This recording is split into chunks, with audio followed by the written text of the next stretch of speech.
8 round fire हुई है Khan sir के ऊपर। 8-10 राउंड तो हम देखे हैं यहाँ पे। और ये मत समझिए कि कोई इंसिडेंट है, अचानक हो गया है।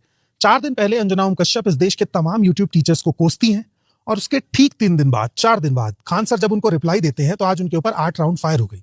उनका बॉडीगार्ड पीएमसीएच में भर्ती है और उनके कोचिंग सेंटर के बाहर हजारों स्टूडेंट खड़े हुए हैं। वो बंदा हाथ जोड़ रहा है, बच्चों से कह रहा है कि तुम जाओ, ये महानता है। और ये कोई झूठी खबर फैला करके, फेक न्यूज चला के, सरकार के तलवे चाट के ये भीड़ कभी आपके समर्थन में खड़ी नहीं होगी। ये भीड़ आपके समर्थन में तब खड़ी होगी जब आप 1000 रुपए में उन बच्चों को पढ़ाएंगे जिनके परिवार 500 रुपए भी अफोर्ड नहीं कर पा रहे हैं। खान सर के ऊपर गोली चलना कोई इत्तेफाक नहीं है। आप इस बात को समझिए कि इस देश का मीडिया, इस देश के हॉस्पिटल वाले, क्योंकि खान सर ने इलाज इतना सस्ता कर दिया है कि बिहार के तमाम प्राइवेट हॉस्पिटल्स के लिए खान सर एक चुनौती बन गए हैं। बिहार के एजुकेशन मिनिस्टर के ऊपर भी क्वेश्चन मार्क उठ रहे हैं क्योंकि बिहार की शिक्षा व्यवस्था इतनी खराब क्यों है।